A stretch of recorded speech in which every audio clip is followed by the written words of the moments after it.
Bailamos al ritmo del bullerengue, cantamos en guaraní,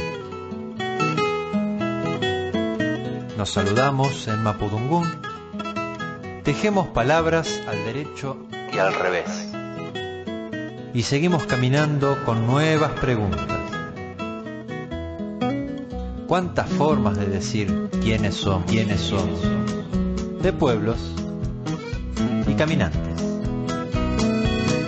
Ya se viene el contrapunto, presten toda su atención, arranque con su razón, yo lo escucho atentamente, pa' cantar sencillamente lo que dicte el corazón. De pueblos y caminantes. Pensamos que la cultura viene a ser la levadura del pan de la libertad. Pueblo con identidad no vive en la noche oscura. Me importa más de dónde vengo que el saber para dónde voy. Con una entrevista que vamos a realizar en unos minutos más con una investigadora, profesora licenciada en letras, estudiosa de la literatura paraguaya en el presente y en la historia del siglo XX, y que forma parte del grupo de estudios sociales sobre el Paraguay, que en esta semana, el día de mañana, 6 de junio, están preparando una mesa redonda en torno a los 50 años de la primera publicación del libro Yo, el Supremo, de Augusto Roa Bastos.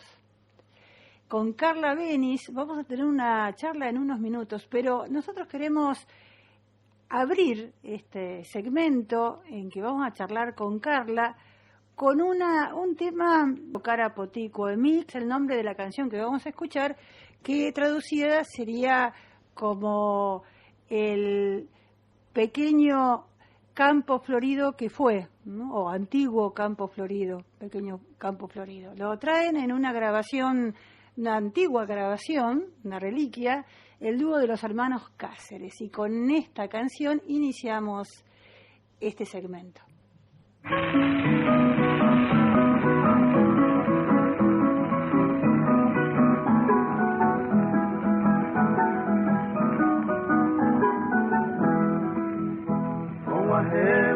Ara yo kwai manerendave Yenye aki aiko owa Nuotu se maikei Aiko tari kome kuku Hakointe tori pape Semasai koru aperen de potere apango en mi Semasai koru aperen de potere apango en mi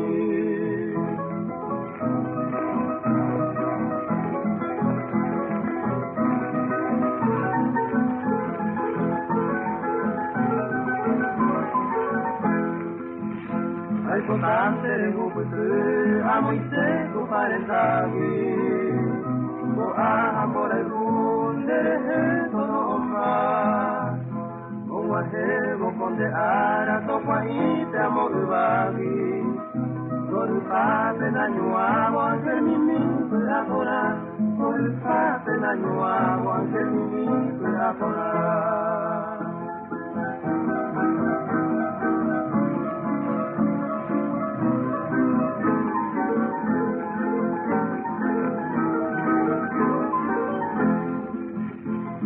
Waita que na iko emono kuranye Warafu osenjave utapu se ojahuwa Uminyu haka agugi enyomi eirete Ekoi que na ebuku rabanye se ahuwa Pama te koe ipu agua puhangwa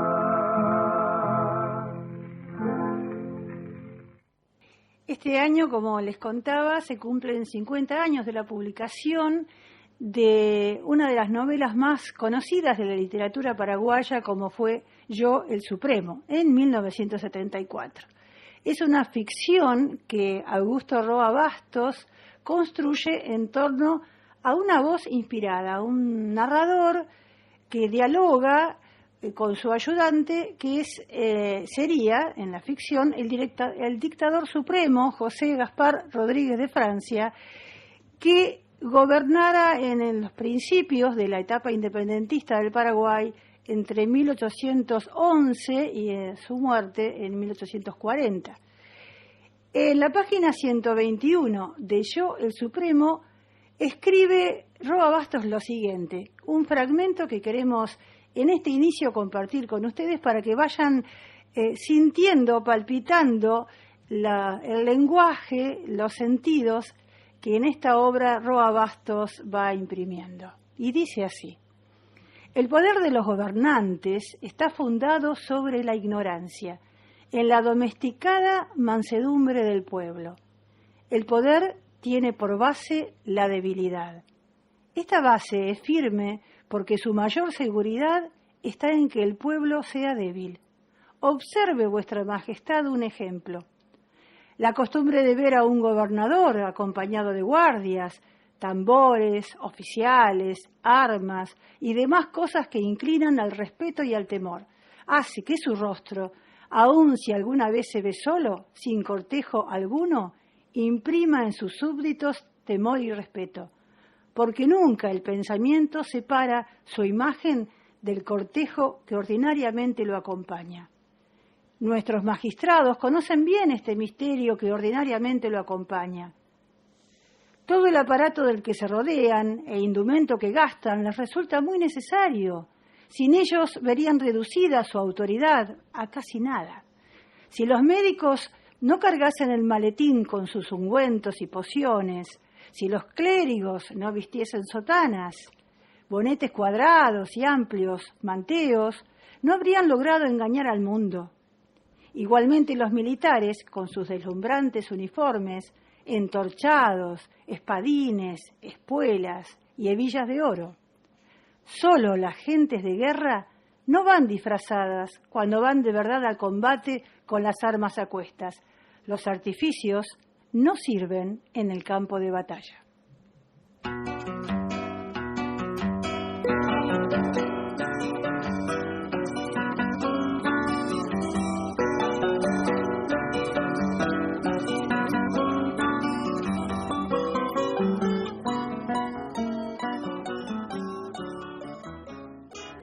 Con este párrafo que hemos elegido de Yo, el Supremo, damos inicio a esta charla con Carla Benis, que ella es profesora, licenciada en Letras por la UBA, es investigadora y ejerce como docente, entre otras tantas actividades, en el profesorado de Lengua y Literatura de la Universidad Autónoma de Entre Ríos, y que ha publicado varios libros de los cuales iremos hablando en esta charla. ¿Cómo estás, Carla? Bienvenida. Hola, Lila, ¿qué tal? Buenas tardes. Muchas gracias por la invitación y, bueno, un saludo para todos. Bueno, qué lindo, qué alegría poder conversar y que nos vayas abriendo este panorama de una novela que es una de las más conocidas, tanto de los escritos de Augusto Roa Bastos como de la literatura paraguaya en general del siglo XX, podríamos decirlo, ¿no? ¿Cuál fue tu primer contacto con Augusto Roa Bastos? Si te tenés ganas de comenzar la charla por allí o por donde vos quieras compartir. Sí. Bueno, es simpático para mí porque venció un gran prejuicio que yo tenía. Yo lo leí en el contexto de la facultad, de cuando estaba estudiando letras, en la Facultad de Filosofía y Letras de UBA, y en ese momento Roa era jurado de Premio Clarín, ya fueron, de hecho murió ese mismo año, para mí fue muy choqueante todo, y bueno, yo le tenía como una cosa, un recelo de juventud, de nada, un poco con ganas de enojarse con los mayores, digamos. Entonces tenía como, bueno, un escritor consagrado, jurado del Premio Clarín, ¿qué puede tener de interesante este autor? no me iba a decir nada. Y en realidad cuando empecé a leer yo el Supremo con ese prejuicio, a mí nada, me voló la cabeza, por decirlo de alguna forma. Me acuerdo que además las cursadas de la carrera de letras, bueno, vos lo sabrás también, Lila, suelen ser muy intensas, mucho caudal de lectura, y por ahí uno a veces que tiene que leer en el contexto de rendir un examen y demás, no puede disfrutar del todo las novelas, y yo digo, no, esta novela, o sea, la tengo que leer para la materia, pero la tengo que volver a leer porque es para leerla varias veces. Y la verdad que es una novela que no sé, debo haber leído, no sé cuántas veces la leí, te soy sincera. Bueno, así que así fue mi inicio. Abriendo un camino y también encontrándote ante varias barreras. Estamos conversando con Carla Benice. Ella es investigadora, escritora, profesora en letras. Estamos acá con Leandro Echegaray con esta charla que acabamos de empezar de una forma muy, muy linda. Bueno, es una novela densa para leer. La verdad que es difícil entrarle a Yo, el Supremo. ¿Podríamos decir que es una novela histórica? ¿Puede ser una ficción histórica? Bueno, en relación con eso hay bastante discusión, porque los escritores ya como Roa o los de su generación discuten mucho con el concepto de novela histórica, ¿no? Que es un tipo de género novelesco que está muy vinculado a, por ejemplo, la ideología del romanticismo, la construcción de los estados-nación. Entonces, la idea de la novela histórica que construye una narrativa, y en esa narrativa además da un sentido a toda una comunidad que deviene nación, ¿no? Es una construcción ideológica muy fuerte que ya para los escritores de los años 60 va a tener una carga ideológica hasta tal vez un poco conservadora para esos escritores. Entonces, muchos de esos escritores utilizan, tal vez, coquetean con elementos de la historia en la narrativa, pero se apartan radicalmente del concepto de novela histórica, porque sobre todo si leemos Yo, el Supremo, y tal vez algo de eso hable de la densidad de su prosa, es que Yo, el Supremo es una voz, ¿no? Porque es la voz de Francia, que está todo el tiempo en la novela, es una voz que está todo el tiempo sentenciando y luego cuestionando esa sentencia. Entonces, es como que esa puesta en crisis de las verdades, de lo que constituye una nación, un Estado, digo Estado porque además Estado es el gran concepto político para mí de esa novela. Todo eso no está justamente puesto en crisis, puesto en interdicción. Y ahí es donde se aparta de la idea para mí de novela histórica, que pensemos novela histórica es un concepto que surge con las novelas de Walter Scott o, no sé, algunas novelas, pensemos de Víctor Hugo, ¿no? Es bien siglo XIX, vinculado incluso al romanticismo y demás, que después en el Río de la Plata y en América Latina va a tener sus proyecciones, sobre todo en las primeras décadas del siglo XX, pero que ya para mediados del siglo XX esa categoría a los narradores de esa generación ya la consideran un lastre. Entonces, por lo general tratan de salirse de la idea de novela histórica. Sí, algunos críticos, para mí, bueno, no sé, yo no soy fan de conceptualizaciones cerradas, me parece que siempre la literatura tiende a abrir, pero algunos críticos encontraron a partir de los años 70 en la literatura latinoamericana expresiones de lo que ellos llaman nueva novela histórica, ¿no? ¿Cómo sería Yo, el Supremo, justamente? Porque no es una novela histórica tradicional, es una novela histórica que tiene otra receta. No sé, me parece que es un poco forzado en mi opinión, catalogar como nueva novela histórica una serie de novelas que son muy heterogéneas y que tienen distintas estrategias de acercamiento a la historia. Pensemos en una novela como Respiración Artificial de Piglia, digamos, que en esos años, digamos, esa es el caldo de cultivo de cómo la literatura enfrenta la historia, más como una problemática de poner en crisis incluso el propio presente, porque eso está en Yo el Supremo, más como una problemática así que como un intento de una narración que cierra un sentido, ¿no? Que esa sería la novela histórica tradicional. Pero sí, lo podemos pensar como una novela que problematiza la historia, pero tal vez no tanto como una novela histórica. Allí está el eje o la razón de que tenga un lugar tan preponderante en la literatura latinoamericana, Yo el Supremo. ¿Por qué tiene tanta presencia? Siendo que es una lectura, una escritura parecería muy intelectual, ¿no? Como para un público determinado, selecto, ¿no? Restringido. Sí. ¿Por qué tiene ese lugar tan preponderante? ¿Por qué te parece a vos como impresión, no? Sí.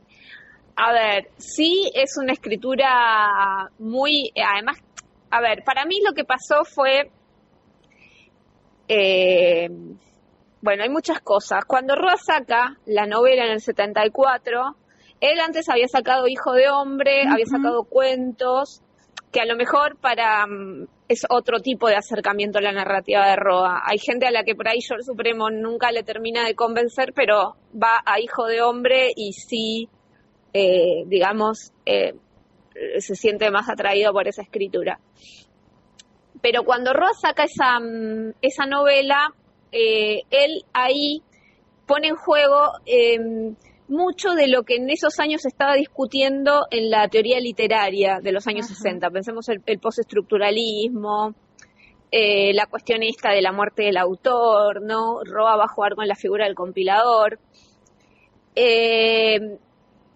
Por lo cual, esa novela fue muy seductora justamente para lo que sería el ambiente intelectual de la época, ¿no? Que era, digamos, que era súper efervescente lo que fueron los años 60 y principios de los 70 hasta que llegó el golpe en Argentina.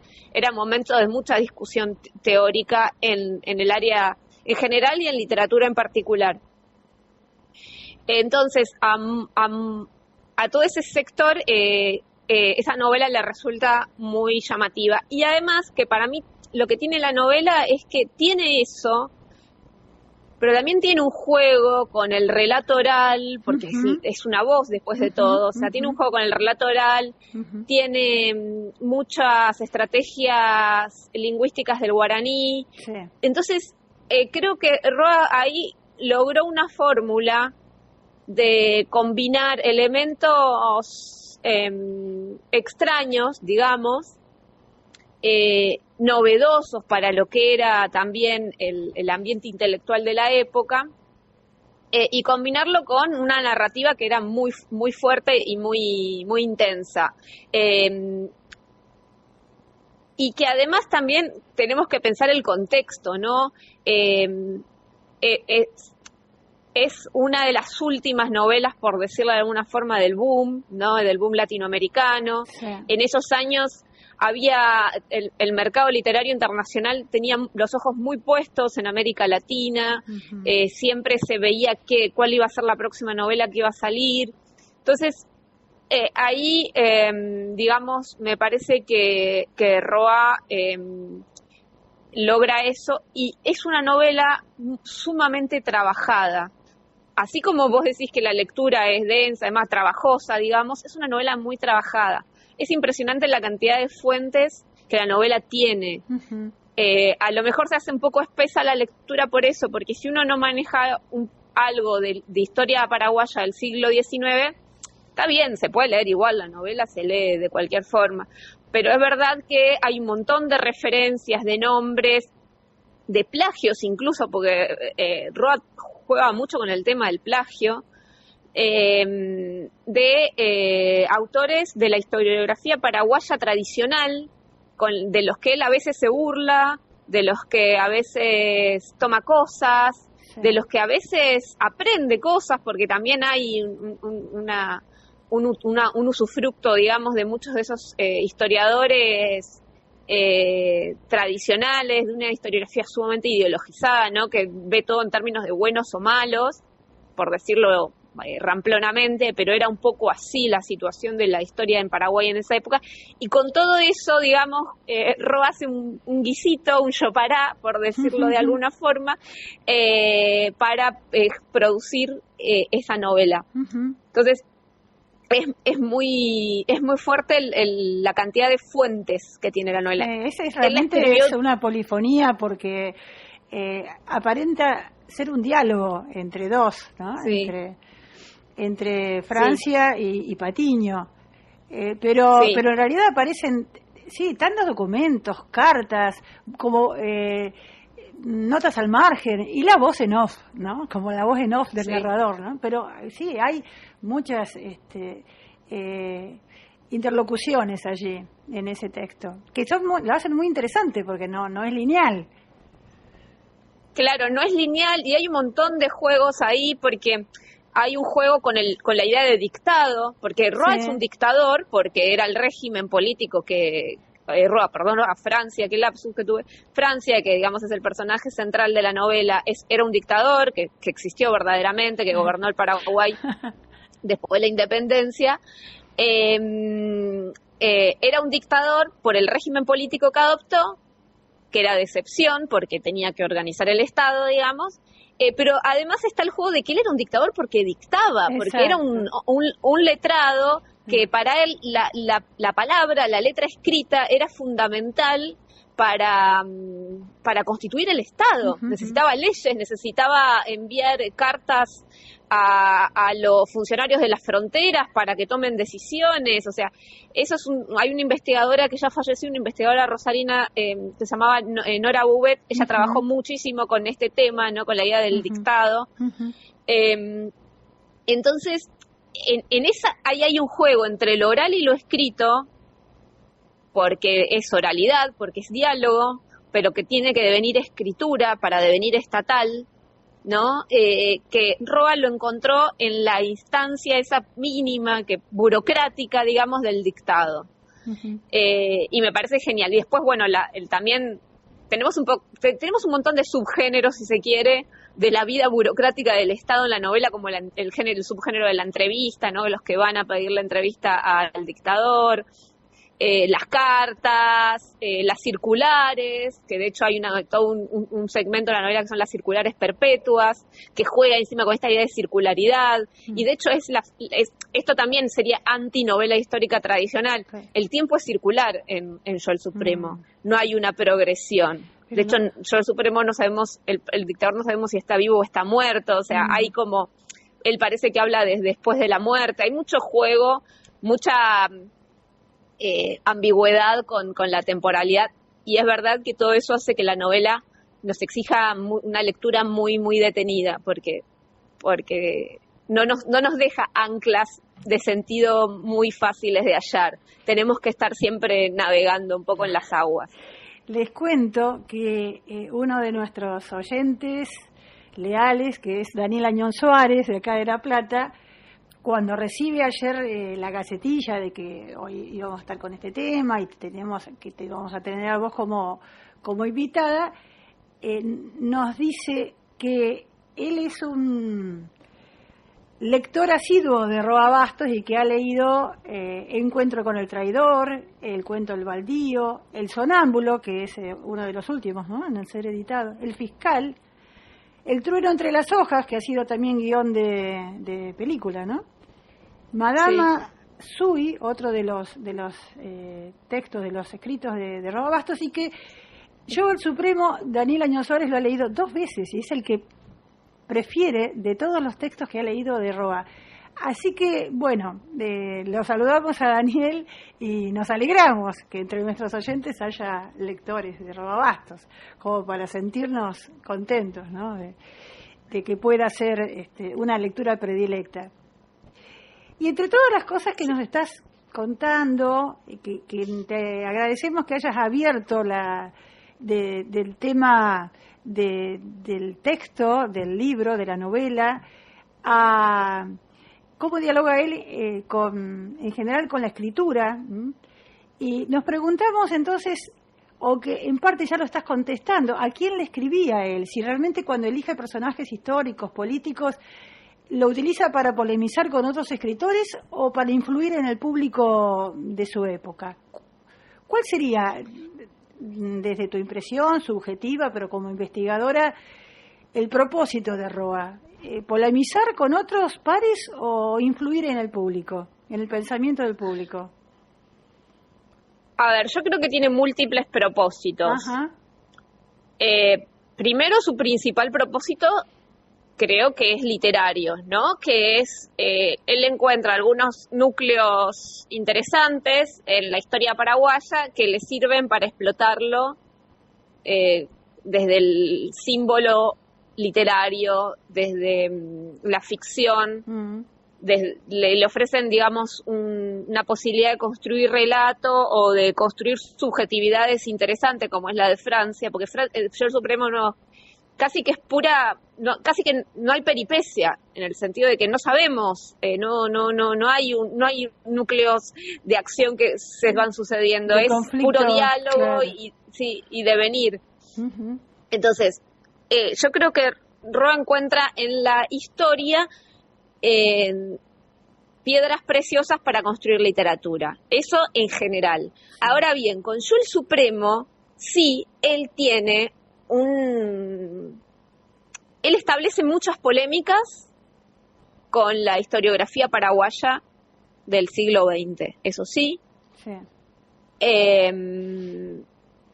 Polemiza o también intenta simbolizar de alguna forma el contexto que estaba atravesando América Latina en esos años, sobre todo Paraguay, uh-huh. pero en general porque la violencia política estaba en toda la región, pero hay referencias a la dictadura de Stroessner, referencias veladas, pero hay uh-huh. En la novela. Aparece la idea de subversivo, ¿no? En la novela como o sea, se utiliza el término subversivo, lo utiliza Francia como para hablar de algunos sujetos díscolos y demás, pero que si uno lo lee en un contexto de años 60 o años 70 parecía, ¿no? el tipo de vocabulario que en los años de la violencia política y de que empieza a recrudecerse la represión tenía otro sentido. Entonces hay elementos de la contemporaneidad de su escritura que están en la novela si uno lo lee con determinada atención. Entonces, el tema de trabajar de establecer polémicas en esta novela, sí, de hecho es una novela como muy revulsiva, en relación con las matrices discursivas fuertes de la historiografía paraguaya. Pasa que, bueno, como es ficción, como es además una ficción muy rebuscada, digámosle de alguna forma, es una polémica que no se da directamente, ¿no? Que está muy velada, uh-huh. pero sí polemiza mucho con la historiografía de la época. Y él utiliza la figura de Francia en ese sentido justamente como, bueno, un campo de batalla en el que se quiere disputar. Qué sé yo, a ver, la misma idea de cómo él construye el Estado, ¿no? Porque Francia es el dictador que gobierna Paraguay después de la independencia y tiene que pensar en eso, cómo armar un país. Entonces, muchas de la idea de soberanía popular que se disputa en la novela, de cómo darle entidad de Estado-nación a ese territorio, el aislamiento, porque Francia tiene como estrategia el aislamiento de Paraguay respecto de los países vecinos que se estaban formando, porque era su forma de mantenerlo alejado de todas las guerras civiles y conflictos bélicos que había en la región. Pensemos que Argentina en esa época era una dinamita, digamos, ¿no? Guerras civiles por todos lados. Entonces, el aislamiento fue una estrategia de Francia. Y toda esa política que tuvo Francia, de alguna forma se puede leer espejada a la política que estaba teniendo el estronismo en esos años, que era todo el contrario, era de represión interna y de apertura hacia afuera, permitiendo no sé, la ampliación del agronegocio, de pérdida de soberanía respecto a los recursos naturales, una política neocolonialista, digamos. Entonces queda como la contradicción entre Francia como un ferviente defensor de la independencia paraguaya, el más ferviente de todos los hombres de su época seguramente, y un dictador contemporáneo, siglo XX, que todo lo contrario, tiene una política neocolonial. Entonces, ahí sí hay muchas discusiones en las que la novela se mete, digamos. Evidentemente. Claro, porque vemos a lo largo de los años cómo sigue siendo una temática de investigación el periodo de José Rodríguez de Francia. Sigue siendo hoy en el presente un periodo sobre el que se vuelve, ¿no? Evidentemente esta dualidad en conflicto, esta tensión, sigue siendo una puerta abierta, ¿no? Sigue estando todavía por develarse, ¿no? Y quizás no se logre nunca. Incluso, bueno, te quería preguntar sobre esto, ya que nos estás dando tanta información. Acá se comunica de nuevo a Daniel Añón Suárez agradeciendo todos los datos que nos estás brindando, dice que está disfrutando mucho de esta entrevista. Qué bueno. Por otro lado, sí, también he leído por allí cómo para muchos es el Caraí Guazú, ¿no? El señor, con toda la connotación que esto tiene para el pueblo paraguayo, ¿no? Que Francia sea, por un lado, sea alguien muy discutido y por otro lado sea una personalidad tan querida, ¿no? Porque no es poco decir que es un Caraí, ¿no? Sí, entiendo que en varios textos históricos se lo menciona así, como Caraí Guazú.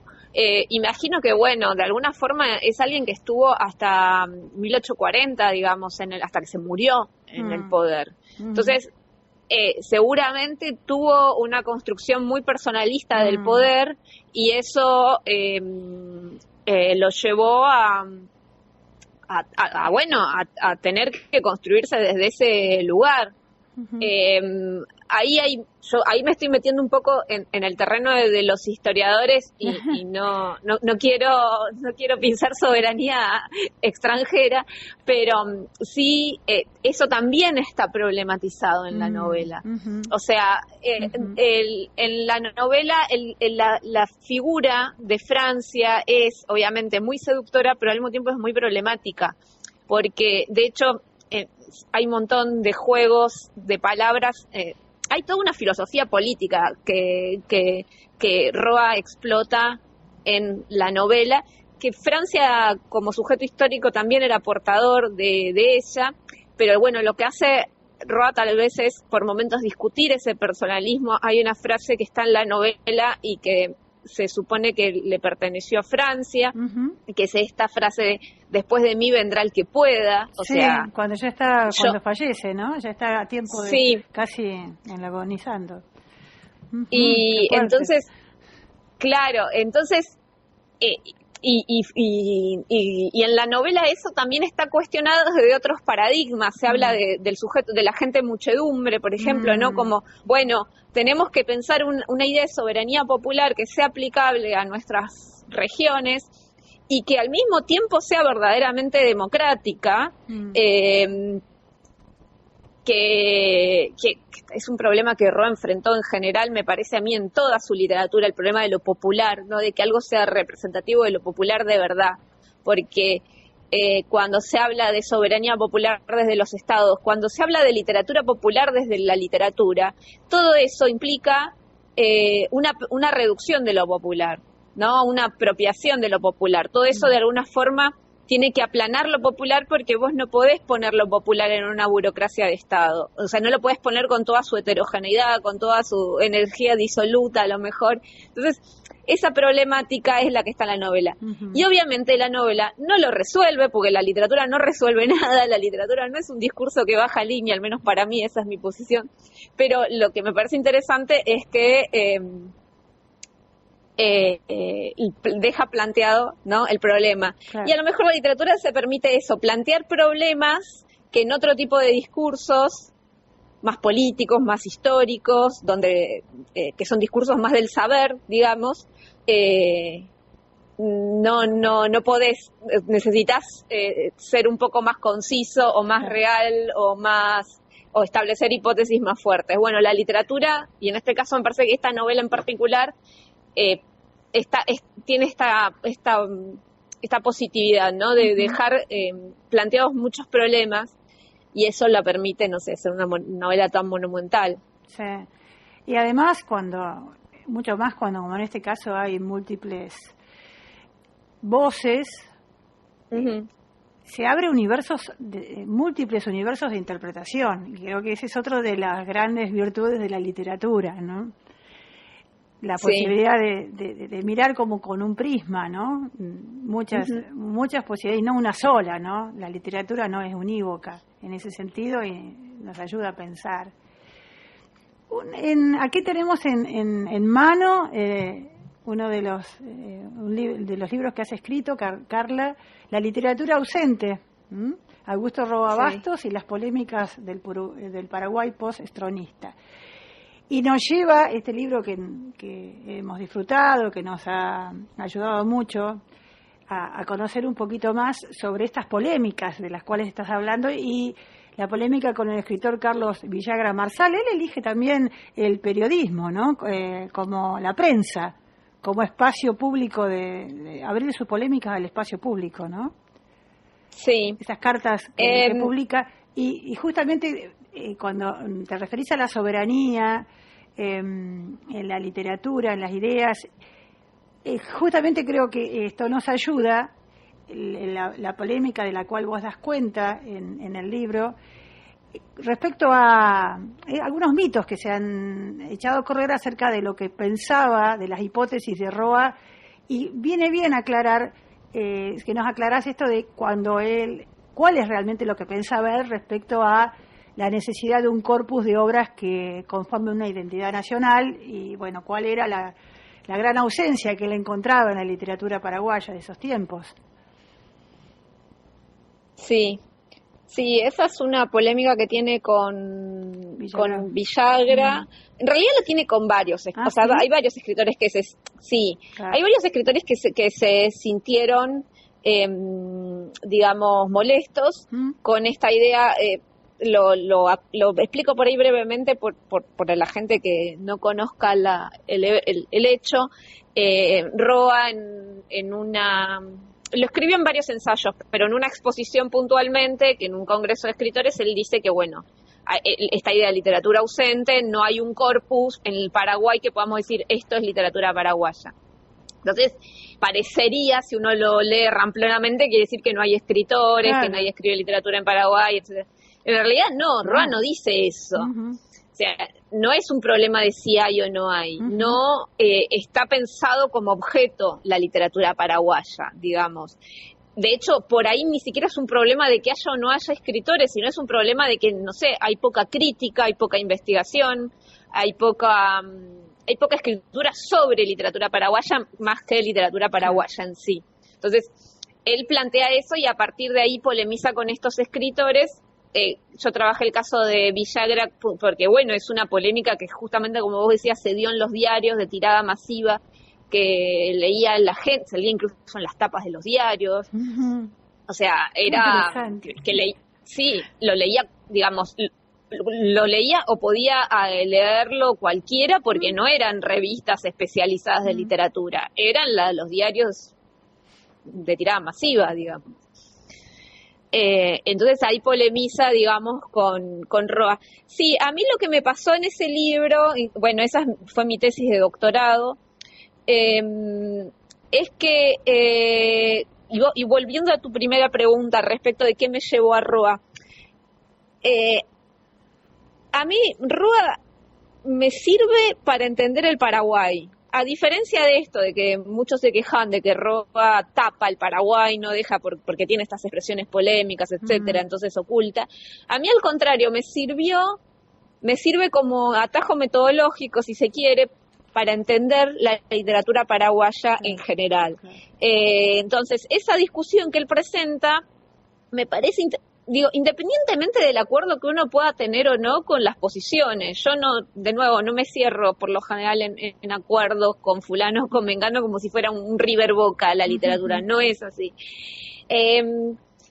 Pero más allá de lo que él podría decir, sino los problemas que él presentaba, me parece que ayudan a entender muchas de las problemáticas específicas de la literatura paraguaya, que como cualquier literatura de la región, tiene problemáticas que compartimos todas las sociedades postcoloniales, latinoamericanas, pero también tiene algunas cuestiones específicas, como es, por ejemplo, la cuestión de la lengua, ¿no?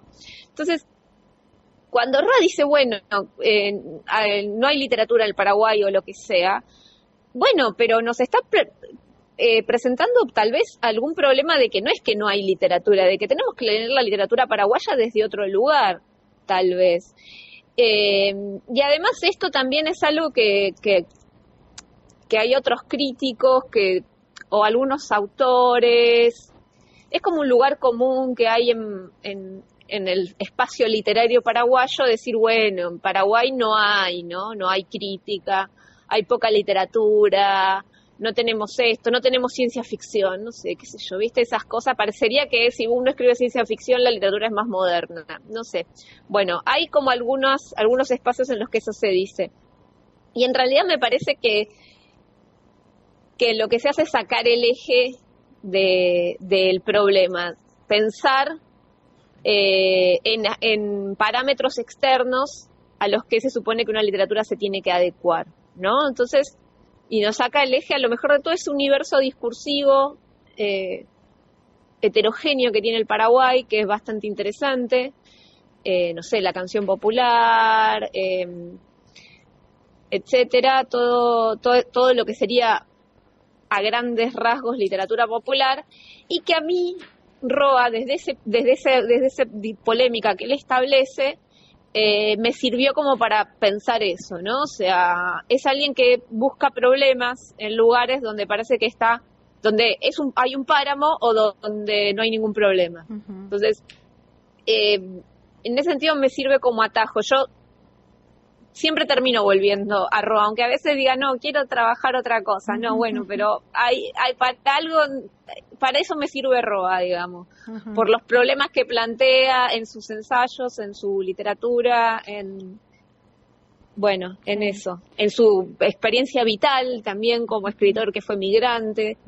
Claro, porque la mayor parte de su producción la realiza desde Buenos Aires, ¿no? Vos hablás de que Buenos Aires era el puerto cultural para los exiliados de tantas décadas, ¿no? Porque no es solamente el periodo desde 1954 de la dictadura de Stroessner, sino que estos exilios de políticos, artistas, se dio a lo largo de todo el siglo XX, ¿no? Sí, y parte del siglo XXI también. Sí. Pero él produce mayormente desde Buenos Aires, ¿no? O sea, como exiliado. Sí. O el exiliado intermitentemente, ¿no?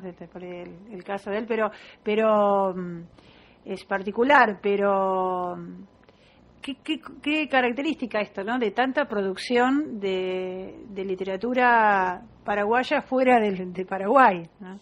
Que se dan tantos escritores. Uh-huh. Sí, y eso me parece que, bueno, un poco trato de decirlo en el libro que vos mencionabas, pero me parece que nos sirve también para pensar el carácter nacional de las literaturas nacionales. Uh-huh. Bueno, ¿cuán nacional es la literatura paraguaya? Que gran parte de su literatura, sus obras ahora clásicas, se escribieron afuera. Uh-huh. Y eso me parece también, Yo el Supremo, de nuevo, muestra mucho eso, porque Yo el Supremo es una novela muy paraguaya, pero al mismo tiempo es muy porteña, o sea, o es muy de Buenos Aires de los años 60, digamos. Esto que te decía hace un rato, que por qué conmovió tanto cuando salió, y bueno, había una serie de discusiones intelectuales teóricas que estaban en boga y la novela las expresó. Entonces eso era Buenos Aires en los años 60. Y Y eso influyó en Roa como escritor en las revistas que en ese momento culturales que eran más importantes, como docente en las universidades, como guionista de cine, que vos mencionaste también, que era como una changa que él tenía, no era algo, o sea, pero bueno, el cine era una industria cultural sumamente dinámica y obviamente te da una forma de escribir y un lenguaje que va a interferir en la escritura. Uh-huh. Así que bueno, en ese sentido, no es solamente que por una cuestión fortuita se escribe afuera y punto, no da lo mismo. Esa extranjeridad influye en la escritura. Claro. Bueno, nos has dado tantísima información, data, como dice por acá, pero también una mirada crítica, y eso nos resulta muy valioso para poder pensar abiertamente, ¿no? Mirar al revés y entre líneas, así que eso es valiosísimo. Y en este sentido del tema que hoy estamos compartiendo con Carla Asbenis, ya preparándote para mañana la mesa redonda en la Biblioteca Nacional. Sí, Jueves, sí, bueno, justamente 6 de junio. Uh-huh. Sí, mañana es a las 7 de la tarde en la Biblioteca Nacional y justamente esta idea de paraguaya, porteña y sesentista que te decía recién, que es así se llama la actividad, es sobre Yo el Supremo, es una caracterización que hace esta investigadora que yo te mencioné hace un rato, Nora Bubet. Entonces, sobre esto vamos a tratar de hablar mañana, que lo organizamos desde el grupo de estudios en el que yo estoy, el grupo de estudios sociales sobre el Paraguay de la Universidad de Buenos Aires, con Susana Santos, Mario Castells y Carlos Gamerro. En unos instantes de estas 2 horas que compartimos vamos a volver a brindar la información sobre la actividad de mañana en la Biblioteca Nacional en la sala Augusto Cortázar. Y dale, genial. Justamente, bueno, buscando y en los diálogos previos que hemos tenido con Carla, nos comentó de que hay una canción que le pusiera letra a Roa Bastos, ¿no? Y la música a Epifanio Méndez Fleitas. Y lo pusimos a buscar, y te agradecemos mucho que nos haya dado esa información. Sí. No, sí, yo, que era también lo que te decía, yo no me acordaba bien puntualmente, pero ellos tuvieron mucha cercanía en un momento, y bueno, Epifanio es un tipo que formó parte de la historia paraguaya digamos, del siglo XX, pero además componía canciones y demás, y bueno, entonces... controversial. Una figura controversial, para decirlo de manera diplomática. Exactamente. Bueno, habíamos empezado esta charla, Carla, escuchando Okara Poti Cuemí, justamente haciendo referencia a que ya a principios del siglo XX hubo literatura escrita en guaraní. Y ahora quisiéramos que un poco también como un reconocimiento a tu participación, y ahora... queremos compartir, ya despidiéndonos, del canto a Julio Correa, al dramaturgo quizás el más importante a nivel nacional en Paraguay, como un canto a Julio Correa, que es la canción que hemos encontrado con coautoría de Augusto Roa Bastos, y te agradecemos mucho esto.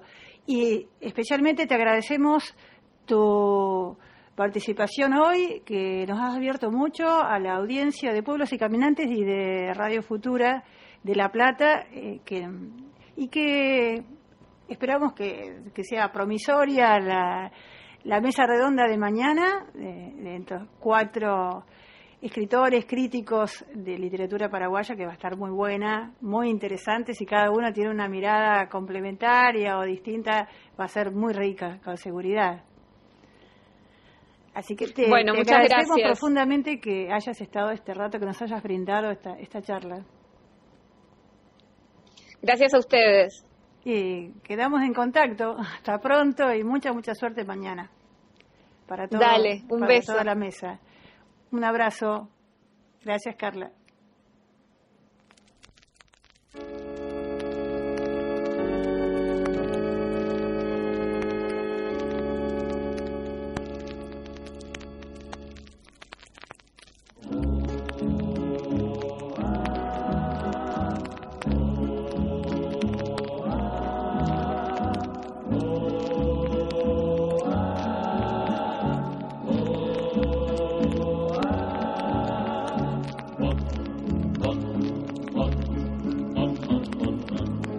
corazón popular del solar guaraní.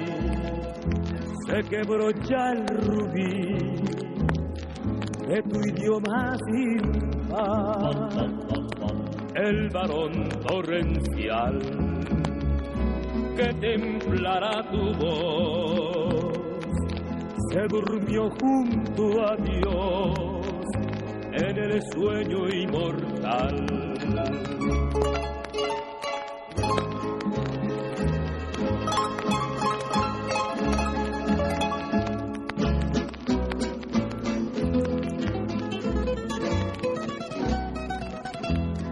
Ya se apagó el gran proscenio donde tu genio guarde forjó con voz viril de primavera, la raza entera se expresó en ti.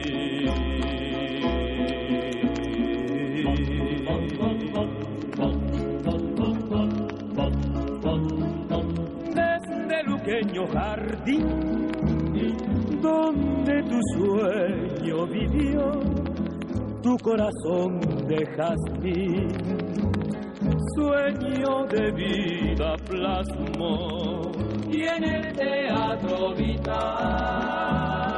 que tu emoción alumbró, tu recia voz nacional, verdad de pueblo sembró.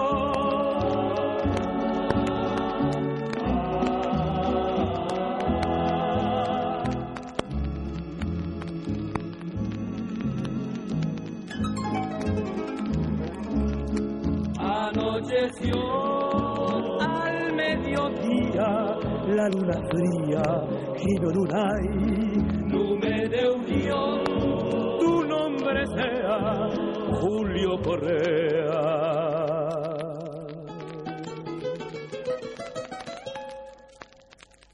En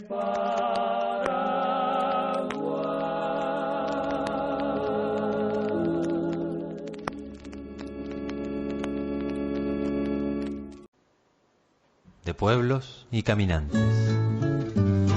Caminando por el mundo se ven ríos y montañas, se ven selvas y desiertos, pero ni puntos ni rayas. Nos volveremos a encontrar la próxima semana en esto que es de pueblos y caminantes. El próximo miércoles a partir de las 16. Y así entre todos los pueblos, raya y punto, punto y raya. Con tantas rayas y puntos, el mapa es un telegrama.